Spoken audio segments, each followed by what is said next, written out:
Հոկտեմբերի կեսերին խորհրդարանում նախատեսվում է ներկայացնել կոռուպցիայի դեմ պայքարի մասին նոր օրինագիծ։ Նախաձեռնությունը պատկանում է վրացական երազանքին։ Ըստ փոփոխությունների պետական ծառայողները, քաղաքական պաշտոնյաները, ոչ առևտրային իրավաբանական անձինք, հանրային իրավունքի իրավաբանական անձինք եւ պետական ձեռնարկություններում աշխատող անձինք, եթե նրանց նկատմամբ Վրաստանի քրեական օրենսգով նախատեսված պաշտոնեական կամ ֆինանսական հանցագործություններ կատարելու համար դատավճիռը մտնի օրինական ուժի մեջ, ապա պարտավոր կլինեն 30 տարի շարունակ ամեն տարի կոռուպցիայի դեմ պայքարի բյուրոյին ներկայացնել իրենց գույքային վիճակի մասին հայտարարագիր։ Վրաստանի խորհրդարանը տարածել է մամուլի հաղորդագրություն, որում հոդվածներով նշվում է, թե որ պաշտոնեական հանցագործությունների նկատմամբ է ակտիվորեն վերահսկվելու բացահայտված անձանց գույքային վիճակը։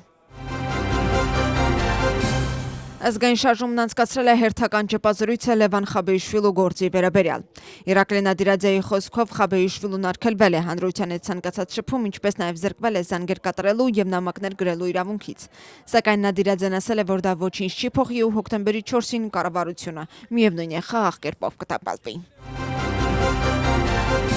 Ընդդիմությունը հանրությանը մանրամասներ է հայտնել այսպես կոչված խաղաղ տապալման ծրագրի մասին։ Պահատաբուրջ Ուլաձեն պարզաբանել է, որ ընտրությունների օրը կայանալիք հանրահավաքի համար նախատեսված կլինի 3 վայր։ Միևնույն ժամանակ նույն օրը հանրությանը կներկայացվի նախարարների կաբինետը։ Բուրջ Ուլաձեն նաև նշել է, որ ժամը 8-ին նրանք արդեն պետք է իշխանությունը հանձնեն ընդդիմությանը։ Նշված ծրագրին անդրադարձել են մյուս ընդդիմադիր կուսակցությունները։ Գախարիայի կուսակցության համար այդ հայտարարությունները լուրջ բնույթ չեն կրում։ Ընտրությունների վերաբերյալ իրենց կարծիք հայտնելուց հետո Լելո կուսակցությունը չի բացառում հանրահավաքին մասնակցելը։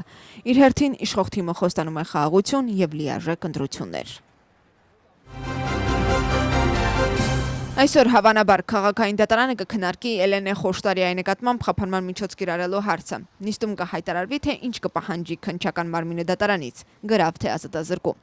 Տեղեկացնենք, որ 3 դատախազությունն Էլենե Խոշտարյային մեղադրանքի առաջադրել ուրիշի գույքը դիտավորյալ վնասելու համար։ Վրացական քաղաքական դաշտում ակտիվորեն շարունակվում է քննարկվել ընդդիմադիր քաղաքական գործչի ձերբակալությունը։ Ընդդիմությունը գործին տալիս է քաղաքական հաշվեհարդարի գնահատական, իսկ իշխող թիմից նշում են, որ Խոշտարյայի ձերբակալությունը կատարվել է օրենքի լիակատար պահպանմամբ։ Վրացական երազանքը համոզված է, որ Խոշտարյային տարբեր պետություններ օգտագործում են որպես անընդհատ անկայունության համար սադրիչ անձանցից մեկը։ Հիշեցնենք, որ Էլենե Խոշտարյայի հետաքննությունը կապված է սեպտեմբերի 14-ին Թբիլիսիում Վրացական երազանք ժողովրդավարական Վրաստան քաղաքական կուսակցության նախընտրական շտաբում տեղադրված պաստառների վնասման հետ։ Բրյուսելը պետք է վերադառնա եվրոպական հիմնարար արժեքներին, այս մասին իր սոցիալական էջում գրել է խորհրդարանի նախագահը։ Շալվա Պապուաշվիլին անդրադարձել է Դոնալդ Թրամփի հայտարարությանը, որում ԱՄՆ նախագահն ասում է, որ իրավապահ մարմինների աշխատակիցների վրա քարեր նետերը դուրս է գալիս բողոքի ցույցի շրջանակներից եւ հանցագործություն է։ Պապուաշվիլին գրել է. Այսօր աշխարհը համաձայն է, որ բռնի բողոքի ցույցերը ժողովրդավարության թշնամին են։ Այս ֆոնին Եվրամիությունն աջակցում է Էլենեին վանկարկելը բռնության կողմն ընտրելն է։ Բրյուսելը պետք է վերադառնա եվրոպական հիմնարար արժեքներին, օրենքի գերակայությանն ու մարդու իրավունքների հարգանքին, գրել է Վրաստանի խորհրդարանի նախագահը։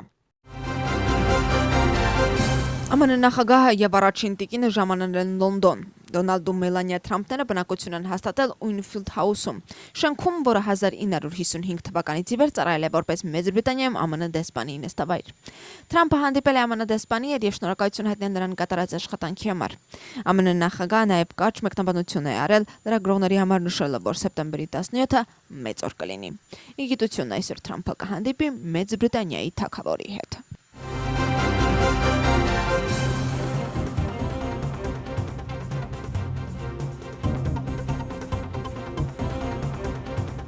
Պարզիր, թե որ տեղամասում պետք է քվեարկես հոկտեմբերի 4-ին։ Դրա համար անհրաժեշտ է ստուգել տվյալները Water Georgia CSGO բջջային հավելվածում կամ CSGO.g կայքում։ Կարող ես նաև օգտագործել արագ վճարման սարքը։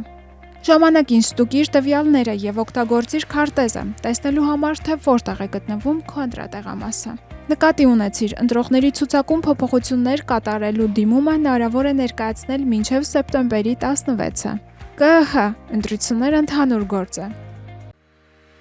2025 թվականի հոկտեմբերի 4-ի տեղական ինքնակառավարման մարմինների ընտրությունների համար ընտրական վարչությունը էթնիկ փոքրամասնություններ ներկայացնող ընտրողներին առաջարկում է տարբեր ծառայություններ ադրբեջաներեն եւ հայերեն լեզուներով ընտրություններին հավասար մասնակցելու համար։ Ընտրողների միասնական ցուցակի տվյալները կարող եք ստուգել ԿԸՀ վեբկայքում։